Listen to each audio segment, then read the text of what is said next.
Hello मेरे प्यारे बच्चों, कैसे हाल आप सभी के? मस्त। तो हम भी जबरदस्त। ठीक है ना प्यारे बच्चों? तो पता चला जैसा कि आपका स्वागत है आपके अपने YouTube channel end to end science 369 पर। आपको पता है ना कि हमारा साइंस आगे बढ़ता जा रहा है। तो आज दूसरे चैप्टर के अभ्यास प्रश्न चल रहे थे और हमने शायद 4 या 5 क्वेश्चन हमने कर दिए हैं। तो आज हम उससे चलते हैं नेक्स्ट क्वेश्चन पर। क्वेश्चन नंबर है 7। ठीक है ना? तो हम चलते हैं आज क्वेश्चन नंबर 7 पर। तो देखते हैं, बने रहिएगा हमारे साथ। तो देखिए मैं क्वेश्चन नंबर 7 को, तो ये कह रहा है आश्रित जल विद्युत का चालक क्यों नहीं होता जबकि वर्षा का जल होता है। इसे छोड़ देता हमने। होता है, देखो कारण बैठे इसी में छुपा हुआ है। कह रहा है आश्रित जो जल है वो विद्युत का जल, आश्रित कहते हैं बेटे जो शुद्ध होता है, जो कंपनी से बिस्लरी वगैरह पानी आते हैं तो उसको आश्रित जल कहते हैं। यानी जिसको बिल्कुल निष्क्रिय कर लिया जाता है, उसमें से अणु सारे बाहर निकाल दिए जाते हैं, उनको हम क्या बोलते हैं? आश्रित जल बोलते हैं। तो कह रहा है विद्युत का चालन क्यों नहीं करते। बेटे हमारी जो बिजली है वो हमेशा एक प्लस में और एक माइनस के कारण चलती है, यानी प्लस माइनस की तरफ को आकर्षित होने लगता है, तो इसके कारण इस पे चलती है। और मैंने बताया था जब भी प्लस या माइनस आ जाएंगे, किसी पर भी प्लस माइनस आ जाएंगे तो इनको बोलेंगे हम आयन। तो इसका मतलब यह है विद्युत का चालन होने के लिए आयनों की आवश्यकता होती है। आयनों की आवश्यकता होती है। तो देखो उसने कहा आश्रित जल विद्युत का चालन क्यों नहीं होता। अब क्यों नहीं होता? क्योंकि आश्रित जल में कोई भी आयन नहीं होते। तो ये बिल्कुल लिख सकते हैं। तो यहां उत्तर आ सकता है बेटे आपका कि आश्रित जल में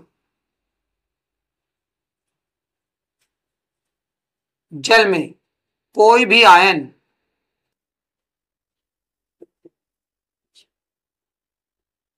उपस्थित नहीं होते।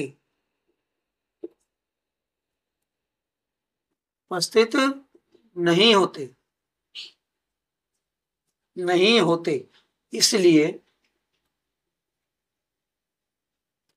आश्रित जल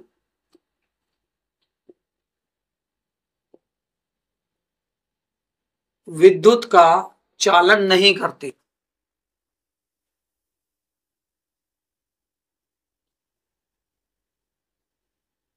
चालन नहीं करते, जबकि वर्षा के जल में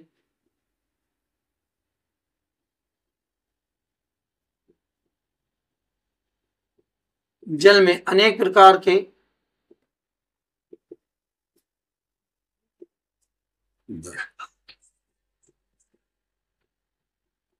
लवणों के आयन उपस्थित होते हैं।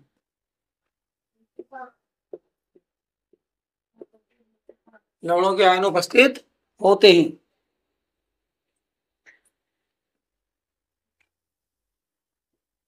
इसलिए ये विद्युत का चालन करते हैं।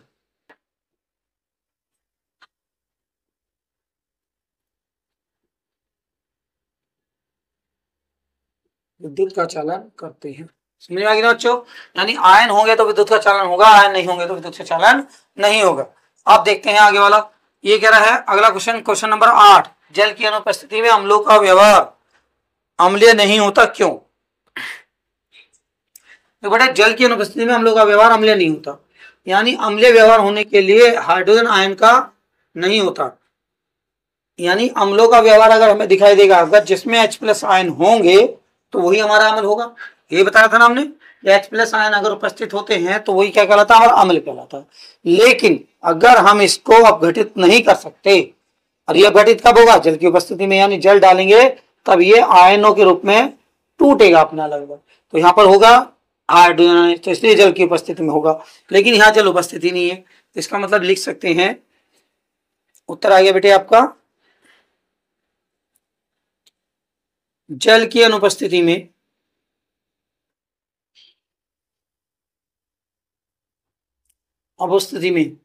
अम्ल अपघटित नहीं होते।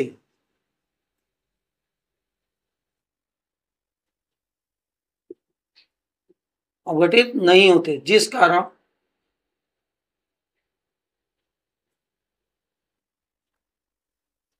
कारण ये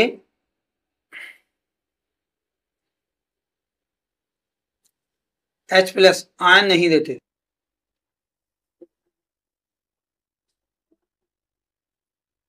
जिस कारण ये H+ आयन नहीं देते, इसीलिए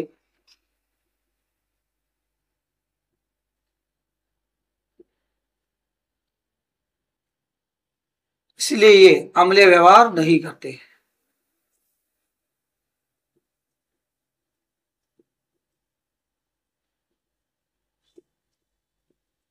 नहीं करते। ठीक है ना प्यारे बच्चों, तो इस प्रकार चलते हैं हम क्वेश्चन नंबर नेक्स्ट की तरफ। तो चलो प्यारे बच्चों चलते हैं क्वेश्चन नंबर 9 की तरफ। तो देखो क्या कहता है, 5 विलयन ए बी सी डी और ई की जब शास्त्रीय सूचक से जांच की जाती है तो पीएच के मान क्रम से 4, 1, 11, 7 और 9 प्राप्त होते हैं। कौन सा विलयन उदासीन है, कौन सा विलयन प्रबल क्षारीय है, कौन सा विलयन दुर्बल अम्लीय है, कौन सा विलयन दुर्बल क्षारीय है। तो इसके लिए हमें एक कहानी सुननी पड़ेगी। जब हमने पीएच मान पढ़ाए थी मैंने आपको बताया था कि अगर 7 होता है तो विलयन रहता है उदासीन, अगर जितना कम होगा वो विलयन होगा अम्लीय और ज्यादा होगा वो विलयन होगा क्षारीय। ये हमने पढ़ा था जब हम पीएच मान पढ़ रहे थे। ठीक है ना बच्चों, अगर विलयन का मान 7 है तो विलयन उदासीन होगा और विलयन का मान कम है तो वो क्या होगा, अम्लीय होगा, 7 से अधिक है तो क्षारीय होगा। तो यहां से एक बात सीखनी है बेटे हमें, विलयन का मान अगर पीएच का मान 1 होगा तो अम्लीय होगा, ये तो बात पक्की है, लेकिन 2 होगा वो भी अम्लीय होगा, 3 होगा वो भी अम्लीय होगा, मतलब 7 की तरफ को बढ़ता जाएगा तो यहाँ उदासीन हो जाएगा। 7 की तरफ को जाते वक्त इसकी उदास अम्लीयता क्या हो जाएगी, कम होती चली जाएगी। क्यों, कम होते होते ही तो उदासीन बनेगा और यहां से थोड़ा थोड़ा बढ़ना लगेगा, यानी 1 पे जाके होगा, दूसरे पे ज्यादा हो जाएगा, 3 पे ज्यादा हो जाएगा, चौथे पे ज्यादा हो जाएगा। तो इसका मतलब यहाँ तो अगर जितना मान ज्यादा होगा उसका मान वो उतना प्रबल क्षारीय होगा, जितना मान कम होगा वो उतना दुर्बल होगा। और यहां पर भी ऐसी होगा, यहां पर क्या होगा, अगर जितना मान घटता चला जाएगा तो ये जितना मान कम होगा, सबसे कम होगा उतना प्रबल अम्ल होगा और सबसे ज्यादा होगा तो उतना मान प्रबल क्षारीय दुर्बल क्षारीय होगा। ठीक है ना, तो इस कंडीशन को हमें देखते हुए बात करनी है कि यहाँ पर कौन सा होगा।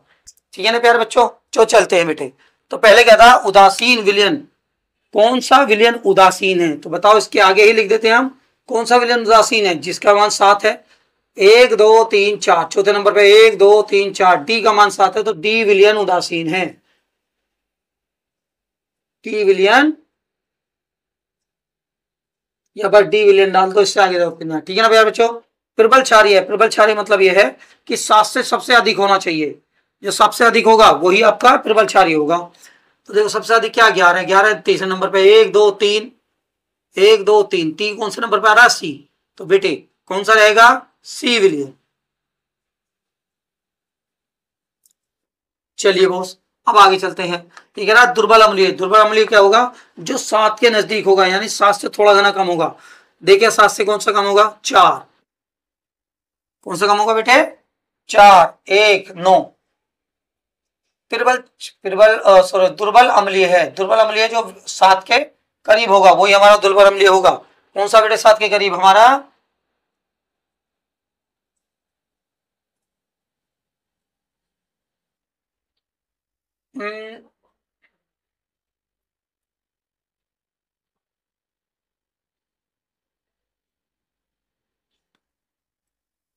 प्रबल क्षारीय गलत लिखा हुआ बेटे, जरा देख लेते हैं हम। प्रबल अम्लीय बेटे, यहाँ पर हमारा गलत हो गया था, मैंने तो करा कैसे होगा, यहाँ पर होगा बेटे प्रबल अम्लीय।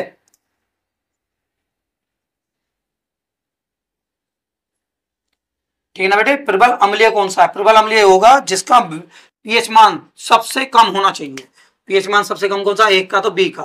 बेटे यहाँ पर हमारा कौन सा हो जाएगा, हमारा एक, एक आ रहा है एक दूसरे नंबर पे तो बी हो गया, तो बी यहाँ पर आ जाएगा हमारा बी विलियन।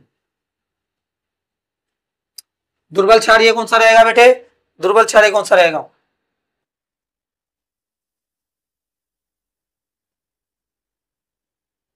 9, क्योंकि ये 7 के बराबर में है। हाँ बेटा, दुर्बल क्षारीय रहेगा ए।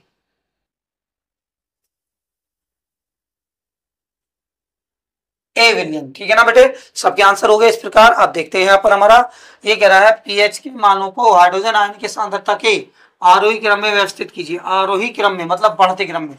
बेटे हमें ये रखना है, एक बात याद रखनी है, हाइड्रोजन आयन की सांद्रता जितना पीएच मान कम होगा उतनी ही ज्यादा होती है, यानी जितने पीएच मान ज्यादा होंगे हाइड्रोजन आयन की सांद्रता कम होती चली जाएगी। तो यहाँ लिखेंगे आरोही क्रम।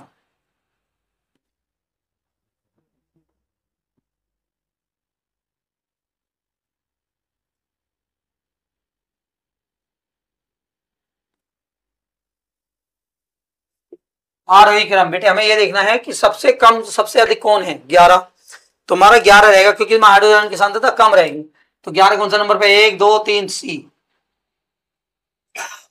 सी हो गया स्मॉलर देन, ठीक है ना, ये हो गया सी स्मॉलर देन किससे, आप देखो 11 से कम कौन है, 9, तो इसका मतलब यहाँ पर ई आएगा। 9 से कम कौन है हमारा, सी, 1 1 2 3 4 1 2 डी, यहाँ पर डी आ जाएगा। स्मॉलर देन देखो, अब 7 से कम कौन सा आ गया, 4, तो यहाँ पर ए आ जाएगा। स्मॉलर देन कौन सा आ गया बेटे, 1, यानी बी आ जाएगा।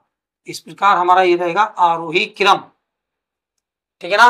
विलेनों का आरोही क्रम लिखना था हमें। इस प्रकार ये भी क्वेश्चन हो गया आपका, क्वेश्चन नंबर 9 पूरा हो चुका है, ठीक है ना भैया। तो चलिए भैया बच्चों, क्वेश्चन नंबर 11, ताजे दूध का पीएच मान 6 होता है, दही बन जाने पर इसके पीएच मान में क्या परिवर्तन होगा। तो बेटे एक लाइन का अंतर, एक तो क्वेश्चन है, क्योंकि ताजे दूध का पीएच मान 6 होता है, बिल्कुल सही बात है। तो दही बन जाने पर इसके पीएच मान, दही कैसी होती है हमारी, खट्टी, खट्टे कौन से होते हैं पता था हमारे, अम्ल होते हैं। अम्ल का मान 7 से कम होता है। 7 से कम तो दूध का भी है, लेकिन दूध खट मंतरा होता है, मतलब हल्का सा खट्टा हल्का सा मीठा, तो इसका मतलब और भी कम हो जाएगा, यानी 6 से और भी कम हो जाएगा। एक आंसर तो ये हो गया। लेकिन जो दूध में हमारी शर्करा पाई जाती है ना मीठा करने के लिए हल्की सी, तो वो हमेशा लैक्टिक अम्ल में बदल जाती है। तो ये क्वेश्चन होगा थोड़ा सा, यही कभी क्वेश्चन आ जाए तो उसके हिसाब से लिखना पड़ता है, ठीक है ना। वैसे तो ये 6 के मान से कम हो जाएगा, ठीक है ना, लेकिन हम कुछ लिखते हैं थोड़ा सा उत्तर, वो लिखते, जब दूध दही में परिवर्तित होता है, जब दूध दही में परिवर्तित हो जाता है,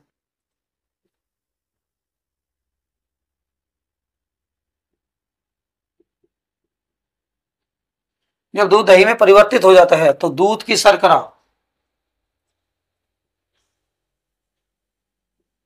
तो दूध की शर्करा लैक्टोस लैक्टिक में, लैक्टोस लैक्टिक अम्ल में परिवर्तित हो जाती है।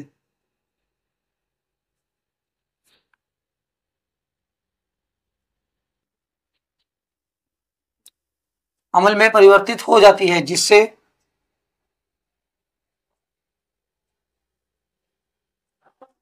दही का पीएच मान 6 से कम हो जाता है।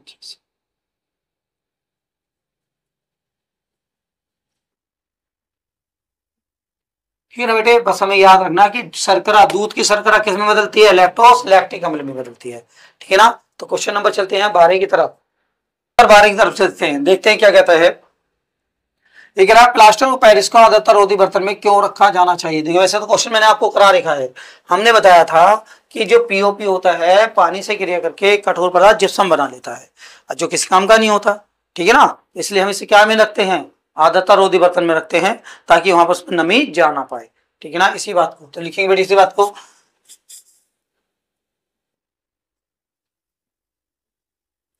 यहां लिखेंगे, प्लास्टर ऑफ पेरिस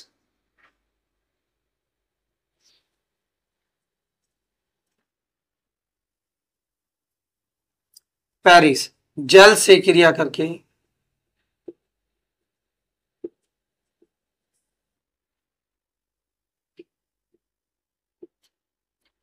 एक कठोर पदार्थ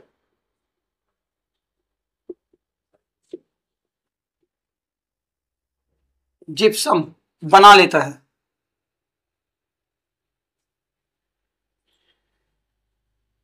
बना लेता है। अतः इस क्रिया को रोकने के लिए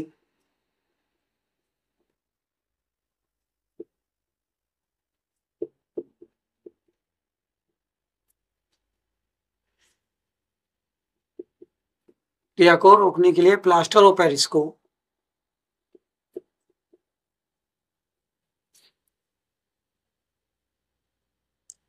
आर्द्रता रोधी बर्तन में रखना चाहिए।